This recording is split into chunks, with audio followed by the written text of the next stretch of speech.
Hello students, good evening. Today we are going to discuss Russian formalism, which is a background topic that is prescribed for your study. Actually, I gave a brief introduction to Russian formalism when I was about to explain Roman Jakobson's linguistics and poetics, and where we have seen how Jakobson, being a linguist, of course, with formalistic tendencies only, argues that poetics is a part and parcel of linguistics. So that there we have seen that, and we also have gone through structuralism and the discourse in the novel. Of course, the Bakhtin's discourse in the novel, as we have seen, is presenting the amalgamation of structuralist, post-structuralist, Marxist, and also a kind of philosophical, thinking and ideas into one, what do you say, in his philosophy. So we have seen how Bakhtin has all these ideas of different schools of literary criticism. And that is why he was owned by structuralists, post-structuralists, of course, Marxists, and some others also. So this is what we have learned till now in different lectures. So I thought before I start the next prescribed text for you, we should go into the backgrounds and see what is what, so that you'll be able to understand the further essays that I'll be taking up, the prescribed essays. Okay, let us go to the Russian formalism. Let me share my screen.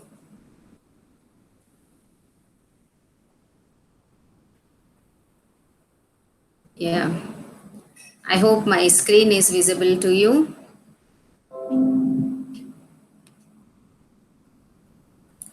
So, this is my screen, and the topic is, as I told you, Russian formalism. So, firstly, I just want to remind you the roots of Russian formalism go back to the 1980s. Actually, the roots of structuralism as well as formalism go back to the work of Ferdinand de Saussure, okay, who was a linguist. And we have also seen how Saussure's ideas, though not named as structuralist or structuralism, after his death only, his ideas were considered as the roots for the structuralism. And in a way, as I have told you, structuralism and formalism are one and the same in the spirit of focusing upon the structure of a literary text or the form of a literary text. Form and structure, of course, are synonymous words. And this, as the name itself is indicating, is Russian formalism. So it is very evident that this is a literary theory, emerged in a literary theory having the base of linguistics that emerged in Russia.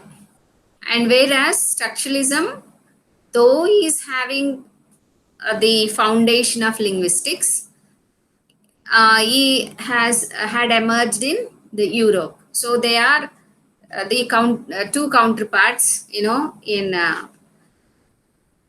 that advocate the same thing in different continents. Okay, so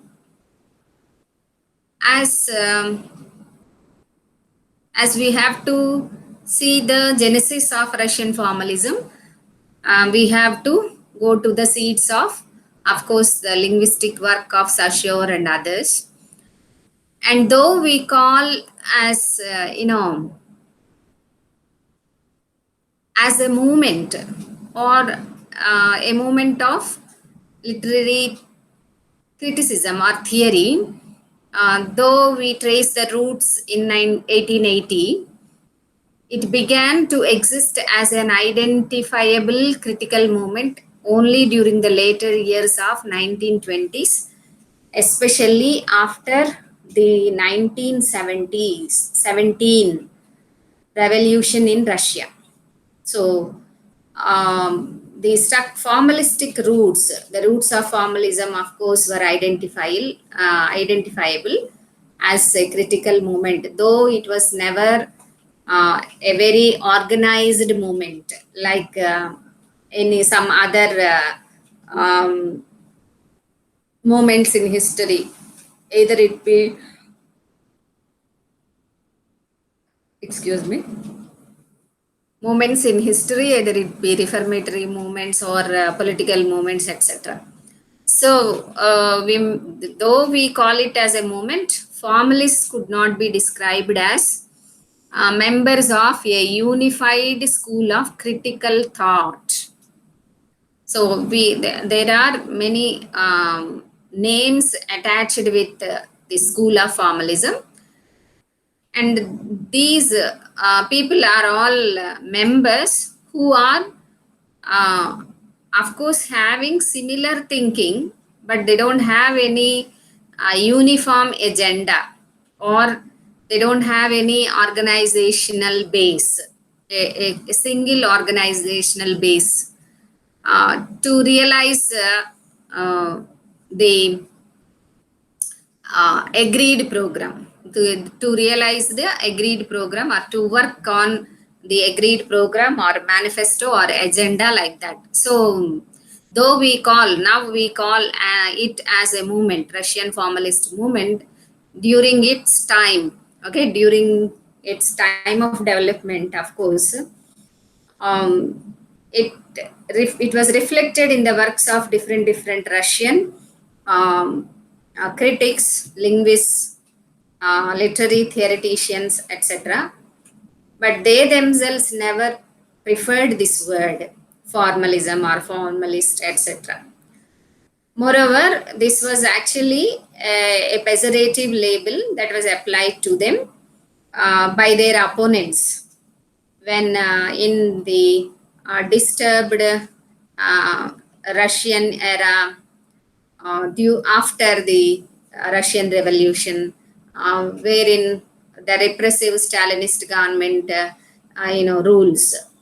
Of course, we have seen what was the influence of repressive Stalinist government in the work of Bakhtin through the discourse in the novel, wherein because of the suppression or repression of the individual freedom or individual voice and individual's right to speak, etc., is what, of course, Bakhtin was influenced to take up the ideas like dialogism, okay, polyphony, etc.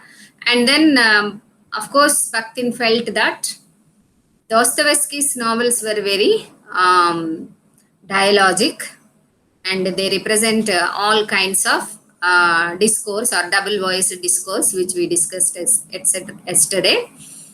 So that is how, after the revolution in Russia, formalists also were coming together. They are only like-minded scholars, though they did not organize themselves as a movement, or they don't have any collective agenda, or they don't they did not write up any manifesto, etc.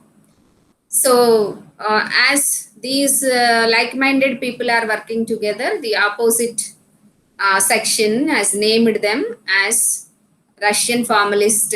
It's like a mocking, what do you say, title given, because their emphasis was more on the form in literature rather than the what you call peripheral issues. Okay, form is text. Now, formalism, in other words, is in a way more focusing more on the text and the form, also form and the text. So, formalism as a movement was, of course, though not a movement, formalism as a concept was mocked at during its developmental stage in Russia, and that is why the tag of formalism was given to these like-minded scholars who comprised of Viktor Shklovsky, Boris Ekenbaum, Juris Thianavinov, and Roman Jakobson. So Jakobson, the last one you are familiar with. And they are actually the prominent thinkers or critics in the Russian formalism. Actually, we have something else to share here. I hope this screen is also visible to you.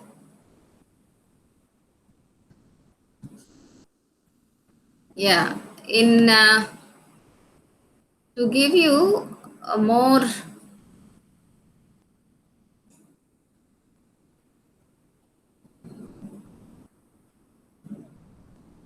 more details regarding this formalist thought of the formalist school. I have some more information here in this text where we could see that the common interests of these scholars whose names were given already or read out, they based themselves with the organization base of the movement, that is Moscow Linguistic Circle, which was founded in 1915, and this was headed by Jakobson, and the Society for the Study of Poetic Language, which is named as OPOAS. This is dominated by Shklovsky. This is established in 1960. Actually, these two bodies were like discussion circles, and they always used to made cooperative publishing ventures, writing articles together, writing books together, and publishing them together. There were furthermore important differences of theoretical stress and orientation between these two centers. So the Moscow Linguistic Circle and OPAS, of course, are not having in all common what do you say interests, and the theoretical aspects of course differ. And though both of them were substantially influenced by the developing methods of linguistics, of course, you can understand what was the extent of influence of linguistics on the Moscow Linguistic Circle, because it was headed by Jakobson, who was a giant figure, and we have also seen his essay, that is Linguistics and Poetics. So here, of course, you can imagine to what extent Jakobson could have influenced the shaping of thoughts, etc., in these linguistic circles. And coming to the next group, that is headed by Shklovsky, Viktor Shklovsky, he was, of course, single-minded, and then with specific distinguishing features of European belles letters. The members of the Moscow Linguistic Circle were also interested in the study of Russian folklore. So, of course, the European influence was there on Viktor Shklovsky, and on the Moscow Linguistic Circle, of course, there was much interest to study Russian folklore. And so, what were the contributions of these two schools for the development of Russian formalism, or what are the principles or basic principles that these two schools share? So the common ground or shared grounds of these two schools is to establish the study of literature on a scientific footing, or to establish the literariness of literary language. Of course, now you can recollect the introductory paragraphs of Roman Jakobson's Linguistics and Poetics, wherein he says that the aim of linguistics or any discourse on literary theory actually is to bring out the differentia specifica. That is what he says. And that is what is the literariness of literary language. So I told you when we were discussing that essay, why the language, when it is used in poetry or any other genre of literature, is having or possessing literariness, unlike the day-to-day language. So the common ground for these two groups was this: how to establish the literariness and to give that concept a scientific footing. That means a scientific base. Long back, I remember explaining you that in the 20th century, or even to the beginnings, to the closure of the 19th century, there was an urgency on part of all the literary thinkers and scholars and critics to bring out a scientific basis for the study of literature or literary criticism, whatever it is, because that was the era of the development of science and technology, a very rapid development of science and technology. And of course, there was an emphasis on the empiricism or empirical studies. So, amidst all other branches of study, which were based on empiricism and empirical study, it was the urgent need of the literary scholars, literary critics, and thinkers, etc., to give a scientific basis or scientific footing to the study of literature or literary criticism. And of course, that question did not go without a notice of the formalists also. So that is why the first concern of the formalists was to establish this to the study of literature on a scientific footing. And that is why if you go to Roman Jakobson's essay and recollect, he tries to bring out the patterns or some through technical terms, he tries to establish how linguistic patterns that are used in the texts of literature can be empirically studied. That is where he brings in the syllable gradation and the sequence, which is like the meter and all. So Jakobson was also trying for this purpose, that is to give a scientific footing to the study of literature.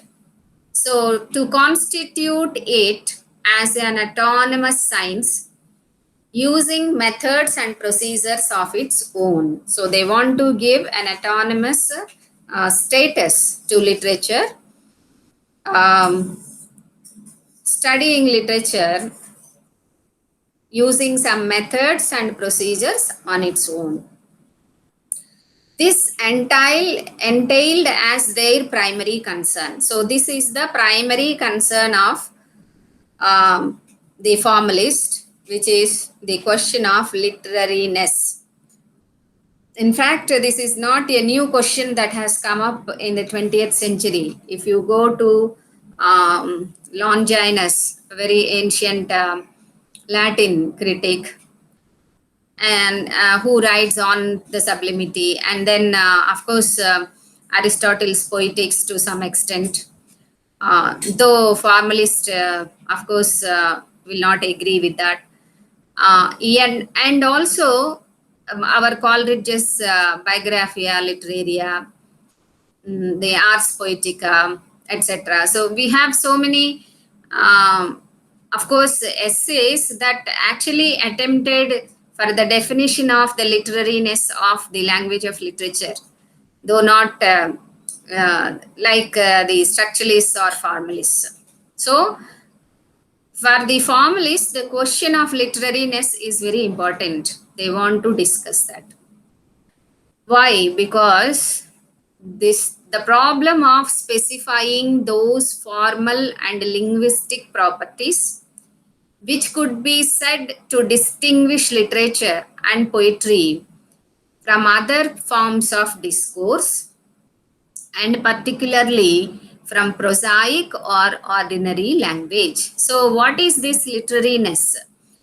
That literariness is a particular quality that is there in the language of literature and the language of poetry, or what do you call, is having certain properties. Thereby we can distinguish this language from the prosaic or ordinary language.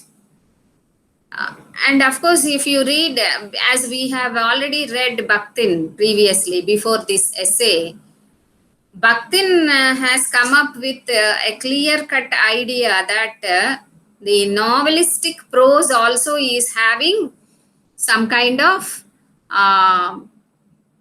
literariness or artistic quality. That is what he said. You know, the whole point that he makes in modern stylistics and the novel is that the modern stylisticians leave out the traditional stylisticians. Of course, traditional stylisticians, according to Bakhtin, could not never recognize novel as an artistic form.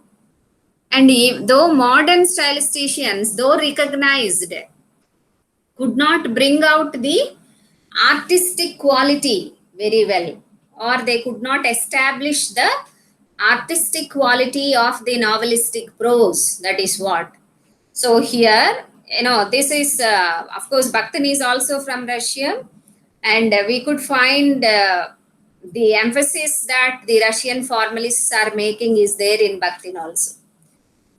Bakhtin, as stated here also, the first emphasis, or why the Russian formalists wanted to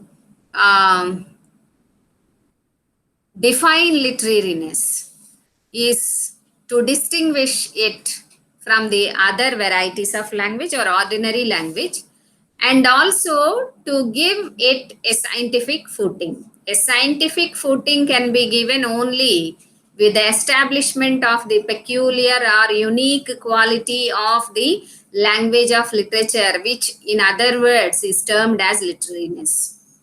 So this is the first thing. And further, to explain this,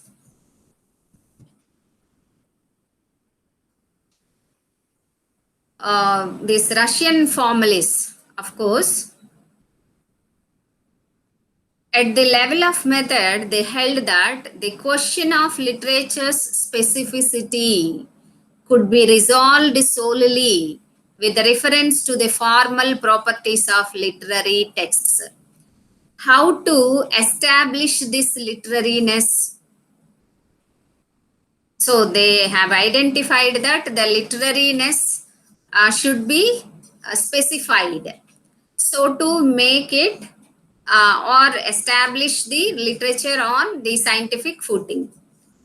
So how can we make this? For this, they felt that the method is formalism. Formalism is nothing but studying the formal properties of literary texts. And so, focusing more on the formal properties of literary texts, they argued that there is no need to take into account the historical forces operative in the construction of such texts. Of course, here lies the basic difference between the Marxist criticism and the formalist school of criticism. So this is the first point which the formalists have tried to uh, focus on. So to give a scientific base for, of course, literature, okay, and the literary criticism or its literary studies, whatever it is. When if we want to recollect Jacobson's words, actually, according to Jacobson, the mode of functioning of the poetic word is such as to secure the primacy of its aesthetic over its communicative function. So, for words in literature, what is more important? It is aesthetic sense or aesthetic aspect rather than communicative function. Oh, so I was telling you while discussing Bakhtin also, as students of literature, we should not take language as only a mere tool of communicative purposes, but it is something else. And of course, Jacobson also says that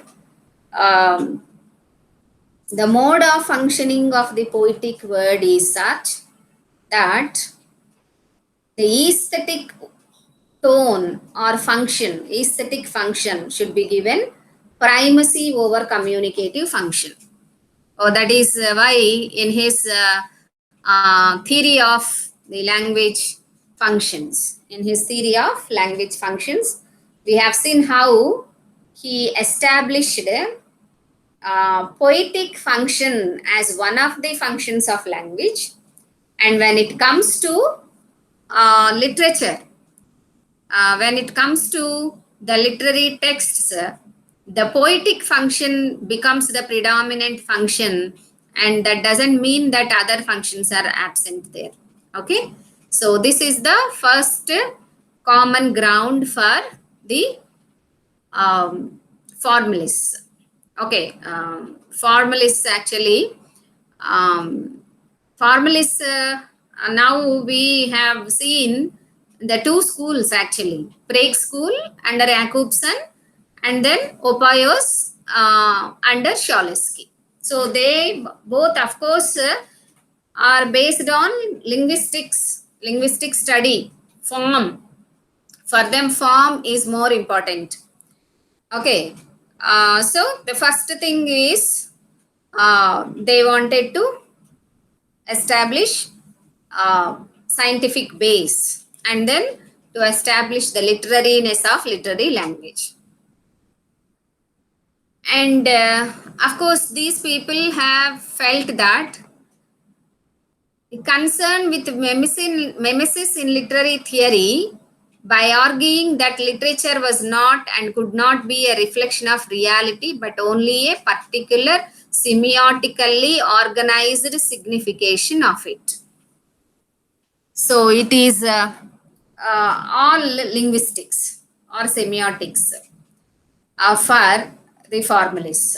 So literature was not and could not be a reflection of reality.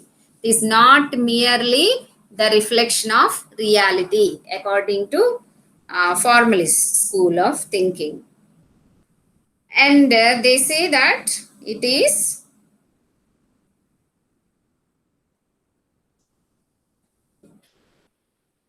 a particular semiotically organized signification.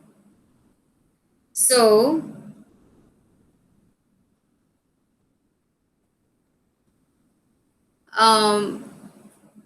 of course, reality will be there, but not as simple as we could see in mimesis, but they say that there is a kind of semiotically organized signification. Far from reflecting reality, the formalists argued literary texts tend to defamiliarize. So reality is not presented directly. Let us have a look at one example that I've given you from one text. So I am not giving you the name of the text, etc. But if you read this sentence, it was a sunny day and the sky was like a new sheet of blotting paper with the blue ink tipped into the middle of it. Oh, it instead of saying very realistically, the sky is blue. The familiar picture of sky here gets defamiliarized. So because we are getting the words like blotting paper, blue ink tipped into the middle of it, etc. Sunny day. The sunny day, of course, everywhere it is light. And amidst this light, the blue sky alone is like appearing like as if a dot on the blotting paper, a new sheet of blotting paper with the blue ink tipped into the middle of it. So amidst the whiteness or light of the sun, the sky is appearing like that. So if you want, if when you read this sentence, the immediate response is you may once more go and look at the sky, up at the sky, perhaps on a sunny day to get this concept. So, in a way, a familiar object, that is the sky, the sunny day, the blue color of the sky, etc., are defamiliarized. So, formalists, of course, emphasize on this kind of technique. Why they emphasize on this kind of technique is they are concerned with the formal mechanisms, the different techniques or different semantic or semiotic or other, of course, aspects of language which are incorporated into the language of literature. Thereby, the literary works tend to reveal or make strange the systems of coherence imposed on reality. So, the reality is very clear to us. Or perhaps we can put this in this manner. This is to say that the reality is very much familiar. Because of that familiarity, of course, we never notice. Let it be the beauty or let it be the uniqueness of that particular object that is taken up. Say, for example, you can read Wordsworth's Daffodils, a poem, wherein the very common sight of daffodils. You know, daffodil is not a very rare flower or it's not a very unique flower. It's a very common, familiar flower, like all grass flowers. So how come that Wordsworth could make it the subject of a very effective sonnet. Okay, so if you just read that sonnet, you will understand this concept of defamiliarization. So we are familiar, as I have given you in the previous sentence, we are familiar with the sky, with the blue color, with the sunny day, yet the writer puts it in such a manner that we have to take a pause and think of it once again. So the reality is not presented as reality merely. In other words, it is not merely a mimesis or imitation, the imitation of the reality. So they say that they make it strange, and the coherence imposed on reality by the codes and conventions of other, usually earlier literary forms. Of course, we have the example of Shorlesky's comments on Tristram Shandy. I think you have read this novel. So you can, of course, analyze how he uses the defamiliarizing technique. And then, secondly, the common ground for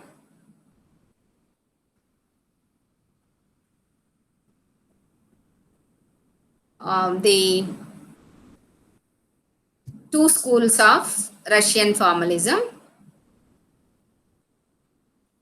They argued that literature should be regarded as a practice which, through a variety of formal devices, enacts a transformation of received categories of thought and expression. So I think this is the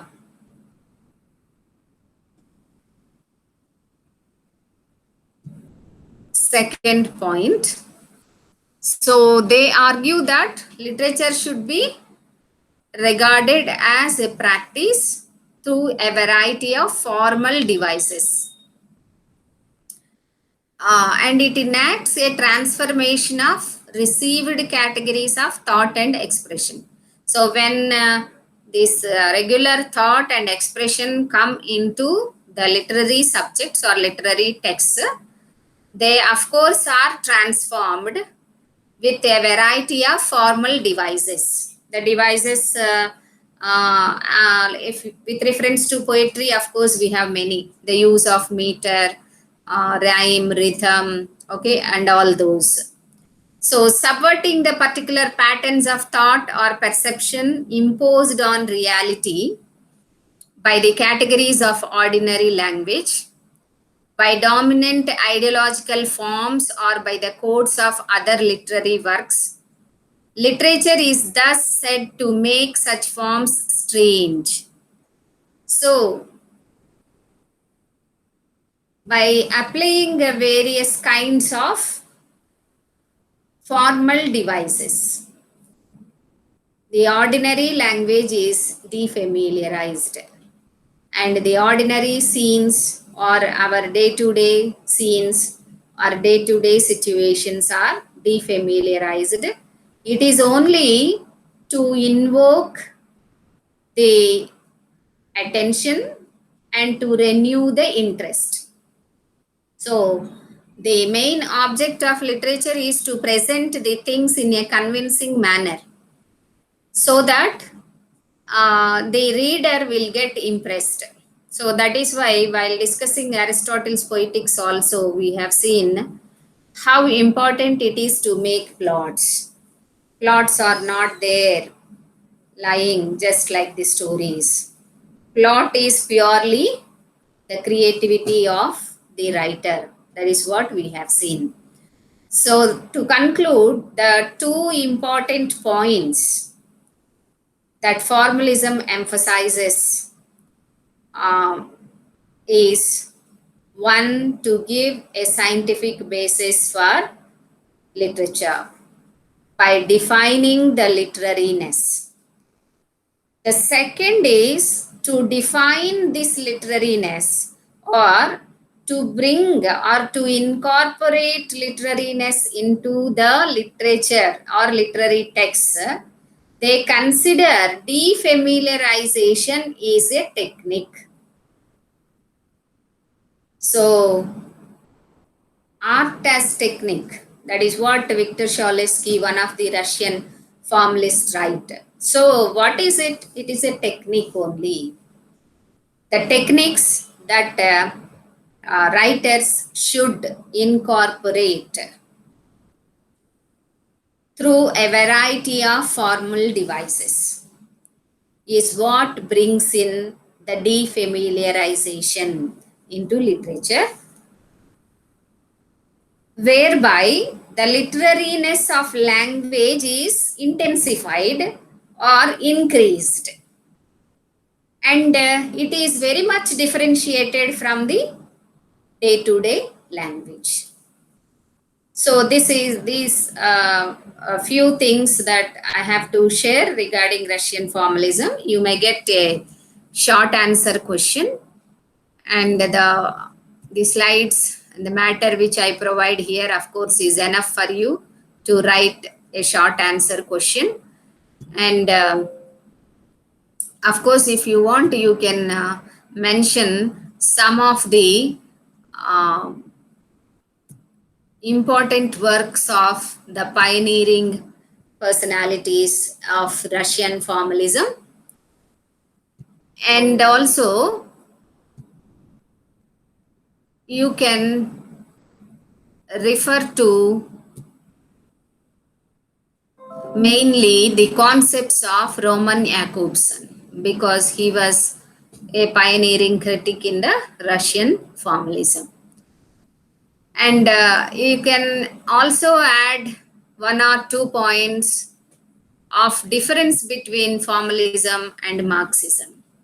So formalism is focusing on the formalistic aspects, formal devices, structural devices. And whereas Marxism is focusing on the social, historical, or political aspects of a literary text. So formalists believe that there is no need to focus on the peripheral issues of social, political, or historical, etc. So because of their, I think, excluding processes, perhaps they were mocked at and pejoratively called as formalists, who were focusing more on the form, uh, based upon the knowledge of linguistics. So this is very important to remember that all the formalist critics were linguists mostly. Okay. And of course, as we have already discussed, it was not an organized movement in the history, but it was a circle where informal discussions used to take place, and where collaborations used to take place in writing books or papers. Okay. I hope you will go through the lecture. Have a nice time.